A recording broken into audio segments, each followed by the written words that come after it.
Assalamualaikum warahmatullahi wabarakatuh. Perkenalkan, saya Novia Kurniasari dengan NIM 13014210034 dari jurusan Bimbingan dan Konseling. Di sini saya akan memaparkan materi mengenai kesehatan mental, yaitu gangguan psikotik.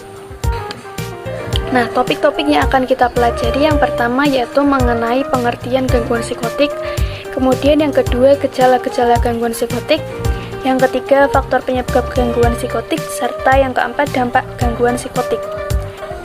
Nah, sebelum masuk lebih dalam mengenai gangguan psikotik, kita harus memahami dulu apa sih gangguan psikotik itu. Jadi gangguan psikotik ini merupakan salah satu jenis gangguan kesehatan mental yang ditandai dengan gangguan menilai realitas. Psikotik juga dapat diartikan sebagai suatu gangguan jiwa yang serius, yang timbul karena penyebab organik ataupun emosional atau fungsional, dan yang menunjukkan gangguan kemampuan berpikir, bereaksi secara emosional, mengingat, berkomunikasi, menafsirkan kenyataan, dan bertindak sesuai dengan kenyataan itu. Sedemikian rupa sehingga kemampuan untuk memenuhi tuntutan hidup sehari-hari menjadi sangat terganggu. Gangguan psikotik ini merupakan masalah yang penting sekaligus paling membingungkan dan melumpuhkan dalam kesehatan mental.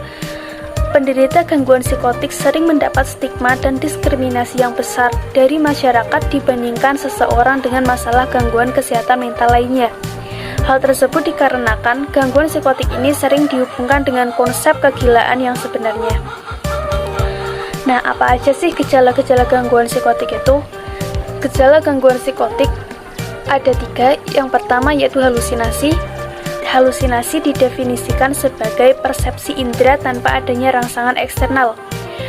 Halusinasi dibagi ke dalam beberapa jenis, yaitu halusinasi penglihatan, halusinasi pendengaran, halusinasi penciuman, halusinasi pengecapan, halusinasi perabaan, halusinasi kinestetik, serta halusinasi visceral.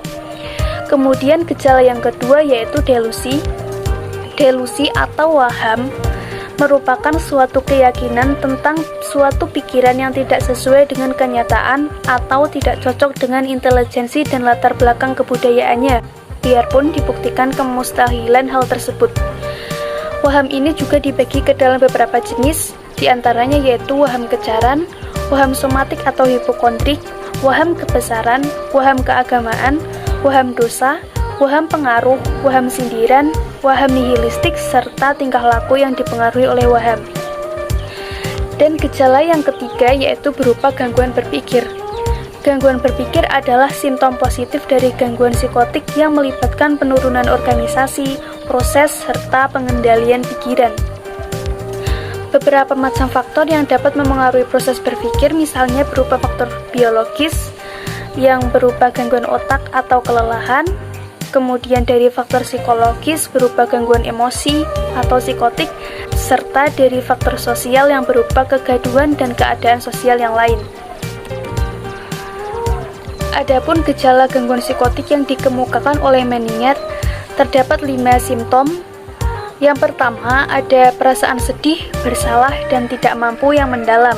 Kemudian, yang kedua, keadaan terangsang yang tidak menentu dan tidak terorganisasi disertai pembicaraan dan motorik yang berlebihan.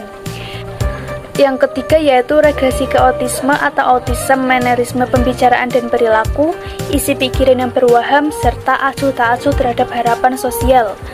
Kemudian yang keempat, preokupasi yang berwaham disertai kecurigaan, kecenderungan membela diri atau rasa kebesaran. Serta yang kelima yaitu keadaan bingung dan delirium dengan disorientasi dan halusinasi. Adapun gejala-gejala lainnya yang biasa dialami oleh pengidap gangguan psikotik ini diantaranya seperti ucapan yang tidak jelas, perilaku aneh, hilangnya ekspresi emosi, hilangnya minat, perilaku yang agresif, hidup perasaan yang tidak sesuai, serta berkurangnya pengawasan terhadap impuls-impuls. Selanjutnya yaitu faktor penyebab gangguan psikotik, meliputi faktor biologis dan faktor psikososial. Faktor biologis ini meliputi 3 hal yaitu faktor genetik, anatomis, serta neurotransmitter. Sedangkan faktor psikososial ini merupakan derivasi atau ketidakperolehan biologis atau psikologis saat masa pertumbuhan, pola keluarga yang patogenik, kestabilan keluarga, tingkatan ekonomi, serta diskriminasi pada kelompok tertentu. Nah, gangguan psikotik ini memiliki beberapa dampak bagi penderitanya. Yang pertama yaitu kehilangan kemampuan dasar, tidak bisa berpikir jernih, hanya berbicara dengan nada datar, kesulitan memahami emosi dalam suara atau ekspresi wajah orang lain, menunjukkan sedikit emosi wajah dari emosi mereka sendiri, kecenderungan menyakiti diri sendiri dan orang lain, dapat terlibat dalam kasus kekerasan maupun pembunuhan, serta keinginan untuk bunuh diri dan bahkan dapat melakukannya. Demikian pemaparan materi mengenai gangguan psikotik yang dapat saya sampaikan.